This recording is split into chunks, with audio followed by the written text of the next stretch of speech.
आतंकी हमला उरी के बाद पुलवामा में सबसे बड़ा आतंकी हमला हुआ है। उरी हमले में 18 जवान शहीद हुए थे, जबकि इस हमले में जो कि आज हमला हुआ है, सीआरपीएफ के 20 जवान अभी तक शहीद हो चुके हैं। पुलवामा के अवंतीपोरा में सीआरपीएफ काफिले पर आतंकी हमला हुआ। यह काफिला बड़ा था। आपको बता दें, इस काफिले में 78 गाड़ियां थी। करीब 2547 जवान इस काफिले के जरिए आगे बढ़ रहे थे। छुट्टी के बाद ये जवान जम्मू से श्रीनगर जा रहे थे और इसी दौरान ये हमला किया है। आतंकियों ने विस्फोटकों से लदी गाड़ी से टक्कर मारी है। एक कार के जरिए हमला किया गया है, बस में टक्कर मारी है। 20 जवान शहीद हो चुके हैं। जैश ए मोहम्मद ने हमले की जिम्मेदारी ली है और बाकायदा एक तस्वीर आतंकी की जारी की है, जिसका नाम है आदिल अहमद टार। अल्फाज नहीं है मेरे पास टू कंडेम इट, क्योंकि ऐसी हालत में जहां इतने सारे लोग एकदम से जिनको जो शहीद किए जाएं और उनकी फैमिलीज का क्या होगा, उनकी फैमिलीज पे जो इस वक्त जो उनकी फैमिलीज के ऊपर तूफान आ गया है, कैसे संभालेंगे इसको। मैं उम्मीद करती हूं कि न सिर्फ मरकजी सरकार बल्कि तमाम जो मुल्क की हमारी जमातें हैं, सब मिलके इस मसले का कोई हल निकालें ताकि ये खून खराबा हमेशा के लिए बंद हो जाए। देखिए, सर्जिकल स्ट्राइक्स और बॉर्डर्स पे कन्फ्रंट्रेशन से हमें कुछ नहीं मिल रहा है, बल्कि हमारे जवान जो हैं इस तरह से शहीद किए जा रहे हैं। यहाँ भी कश्मीर में रोज कोई ना कोई लोग मरते रहते हैं। तो इस सब खून खराबे को बंद करने के लिए मेरा ये मानना है कि तमाम जो पॉलिटिकल पार्टीज को उनको इकट्ठा होना चाहिए, एनडीए गवर्नमेंट के साथ मिलकर कोई इसमें कोई रास्ता निकालना चाहिए ताकि ये खून खराबा हमेशा के लिए बंद हो जाए। जम्मू कश्मीर के पूर्व मुख्यमंत्री महबूबा मुफ्ती को आप सुन रहे थे। सुशील जी हमारे साथ इस स्टूडियो में मौजूद हैं, जो कि जम्मू कश्मीर मामलों के विशेषज्ञ भी हैं। सुशील जी, इन्होंने कहा कि कोई रास्ता निकालना चाहिए। सामने से गोलियां बरस रही हो, बम बरस रहे हो, रास्ता क्या निकलेगा? मारना तो पड़ेगा ना। रास्ता तो जरूरी है, लेकिन महबूबा जी का बयान सुन के थोड़ा बहुत अजीब सा लगता है कि कल महबूबा जी अफजल गुरु के रेमनेंट्स मांग रही है कि जो उसका जो कब्रे वगैरह जो भी है वो हमें सौंपे दिए जाए। एक साइड से उग्रवाद का साथ दे रही है और आज फौजियों के बनने का अफसोस इजहार कर रही है। महबूबा जी को एक क्लियर कट पॉलिसी करनी चाहिए कि वो किनके साथ है, वो नेशनल फोर्सेस के साथ है कि वो एक्सट्रीमिस्ट फोर्सेस के साथ है। इन्हीं जैसे नेताओं की वजह से हमारे जितने भी वहां नौजवान है जो गलत रास्ते पे जा रहे हैं, उनको थोड़ा बहुत एनकरेजमेंट मिलता है। महबूबा जी को चाहिए और महबूबा जी जैसे और भी जितने भी पॉलिटिशियन स्टेट में कि वो अपनी नीति बिल्कुल स्पष्ट करे कि और अपने जो उनके बच्चा लोग वहां कि उनको समझा दे कि गलत रास्ते पे जा रहे हो। जाने दोनों साइड से जा रहे हैं, चाहे फौजियों की जाने जाए या लोकल्स की जाने जाए, दोनों साइड से ह्यूमन बॉडीज का नुकसान। कर्नल सिंह, लेकिन जो स्थितियां इस वक्त मौजूद है, लगातार आतंकी वहां पर मारे जा रहे हैं। महबूबा मुफ्ती की आपने बातचीत सुनी, सामने से गोलियां बरस रही हो, तो रास्ता आपको क्या समझ में आता है? जिस रास्ते को निकालने की वो बातचीत कर रही है, वहां तो आतंकियों को मारना पड़ेगा ना। देखिए, पहली बार हुआ है कि महबूबा मैडम ने कुछ फौजियों के लिए अच्छी बात कही है। मुझे लगता है कि अगर इस तरह का ट्रांसफॉर्मेशन मैडम के अंदर भी आ रहा है, हालांकि बड़े दुख की बात है कि 20 जाने के बाद आ रहा है। अगर उससे पहले आया होता तो शायद ये सिचुएशन नहीं होती। जिस तरह की एनकरेजमेंट, जिस तरह का बोल्डनेस आतंकवादी अपना लेते हैं, वो इसी वजह से है। कई बार लोग इररिस्पॉन्सिबल स्टेटमेंट दे देते हैं। लेकिन मेरे ये बोलने के बावजूद मैं ये जरूर कहूंगा कि अगर महबूबा मैडम आज की तारीख में फौजियों के साथ होने का दिखावा कर रही हैं या दिल से कर रही हैं, ये अपने आप में एक अच्छा स्टेप है और ये मेंटेन करना चाहिए। मेरी उनसे अपील रहेगी कि कृपया कर कर फौज के साथ रहें। हम फौजी आपके जेएनके के ही लोग हैं और अगर आप लोकल का साथ नहीं होगा, आप मुझसे आज लिखवा लीजिए, टेररिज्म वर्ल्ड में कहीं, पूरी दुनिया में कहीं खत्म नहीं हो पाया जब तक के लोकल सपोर्ट साथ ना हो। आप एक सिचुएशन क्रिएट कर सकते हैं, जैसे कि हमने आपको बताया कि बारामूला में नियरली एक उसको आतंकवादी फ्री इलाका डिक्लेयर कर दिया गया है। वो इसी वजह से हुआ है क्योंकि वहां के लोगों ने तौबा कर ली। पुलवामा अगर आप देखें, पिछले थोड़े दिनों से काफी हद तक गर्म था। वहां पर आतंकवादी जोर लगाने की कोशिश कर रहे थे और एक बार सक्सेसफुल हो भी गए हैं, लेकिन उस सक्सेस का मतलब यह नहीं है कि पूरी की पूरी सिक्योरिटी फोर्सेस फेल हो गई हैं।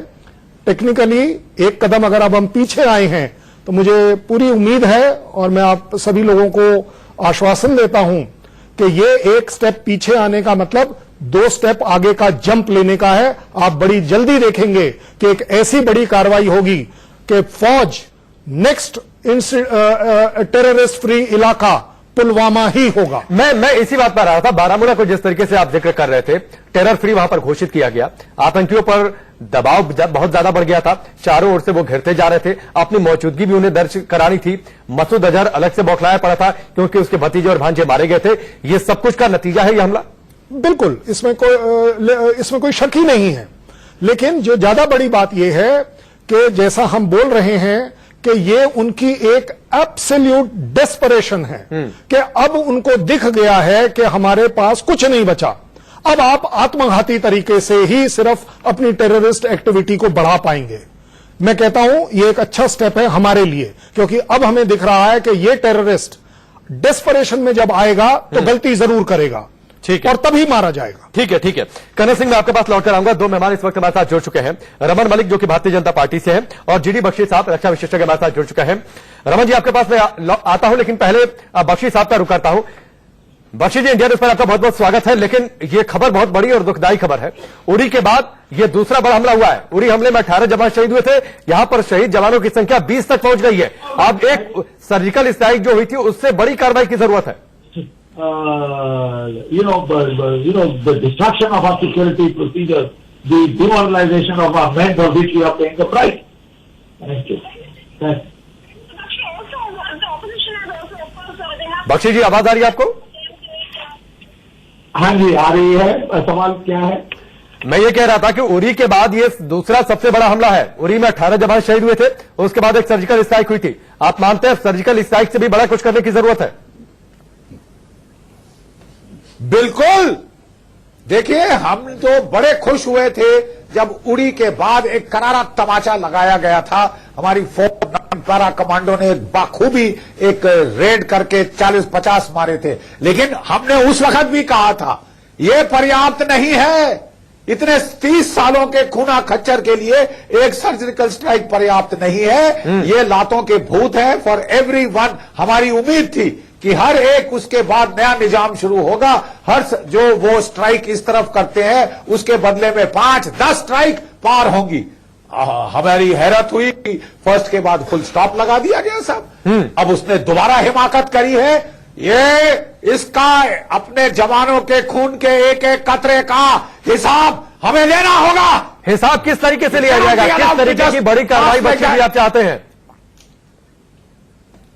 मैं काफी बड़े दर्जे की कार्रवाई चाहता हूं। हमारी सेना समझती है, हमारी वायु सेना है, हमारी नेवी है, बहुत कुछ असला है हमारे पास। प्रॉब्लम यह है कि जब रिपब्लिक डे परेड पे ये असला दिखाया जाता है तो 22 महात्मा गांधी की वहां पे झांकियां दिखाई जाती हैं कि साहब आप एक गाल पे चांटा मारोगे, हम दूसरी गाल आगे कर दे। ये सब तो दिखावे के दांत है।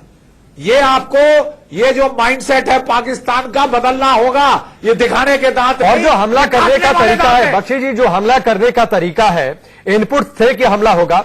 लगातार इस बात को लेकर इनपुट्स आ रहे थे कि बड़ा हमला करने की फिराक में आतंकी, लेकिन एक कार में बम प्लॉट करके एक आतंकी जैश ए मोहम्मद का इस काफिले में अटैक कर देता है उस कार के जरिए। यह भी पहली बार हुआ है। देखिए साहब, ये महबूबा मुफ्ती सरकार, मोहतरमा महबूबा मुफ्ती सरकार के कार्यकाल में ये श्रीनगर के बाहर 3 बैरियर लगे थे। हमारे जवान उस पे लगे थे। एक कश्मीरी कार लेके आया, पहला बैरियर तोड़ के निकला, दूसरा निकला, उसको रोका गया, नहीं रुका, जवानों ने फायर खोला और उसे खत्म कर दिया, बवाल खड़ा कर दिया। जालिम फौज, ये फौज, ह्यूमन राइट, फलाना ढिमकाना। और उसके बाद उस जवान को सजा मिली। आर्मी कमांडर से अपोलोजाइज कराया गया। कौन चेक करेगा कार आपकी? आज वो कार निकल गई तो कौन जिम्मेदार है?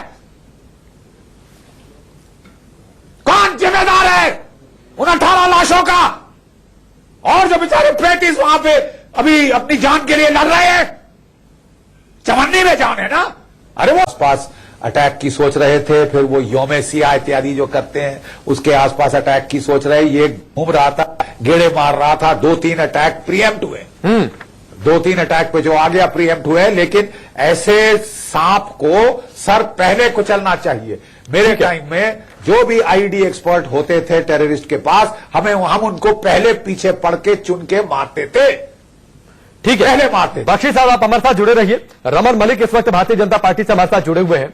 रमन जी, उरी के बाद सबसे बड़ा हमला है। उरी में 18 जवान शहीद हुए थे, 10 दिन के अंदर सर्जिकल स्ट्राइक हुई थी। आगे क्या करेगी सरकार? सरकार टीवी पे तो नहीं डिसाइड करेगी कि क्या करना है। जिन जिन ने जो करना है वो मेरे ख्याल से उचित स्थान पे कार्रवाई अपने आप क्या करनी चाहिए, कैसे होनी चाहिए, वो सारा डिसाइड हो रहा है। मैं ये नहीं क्या जानता और ना ही मैं बोल सकता हूं कि क्या हो रहा है, लेकिन मेरे को ये पता है कि इस तरीके से ये सोचना कि जी भारतीय सरकार चुप बैठे रहेगी, ये नहीं होगा। दूसरी चीज, मैं अभी आपके चैनल पे भी और दूसरे चैनलों पे भी देख रहा था, कुछ पॉलिटिकल एक प्रेस कॉन्फ्रेंस करी गई। मेरे को उस प्रेस कॉन्फ्रेंस को देखकर शर्म आई कि वो लोग जो भारत तेरे टुकड़े होंगे और अफजल हम शर्मिंदा है, तेरे कातिल जिंदा है। अफजल गुरु कौन था साहब? इन्हीं टेररिस्ट का भाई बनता ना। उनके समर्थन करने वाले राहुल गांधी के चीफ प्रवक्ता सुरजेवाला साहब ये बोलते हैं कि आप क्या कर रहे हैं? वो लोग जो रात को 2 बजे कोर्ट को खुलवाते हैं, उन्हीं के लोग, उन्हीं के जिनके साथ ये घूमते फिरते हैं, वो आज ये बोल रहे हैं। ठीक है, कर्नल सिंह एक जवाब आपका, उसके बाद ब्रेक। कर्नल इस समय रमन जी आपके पास मैं लौट के आता हूं।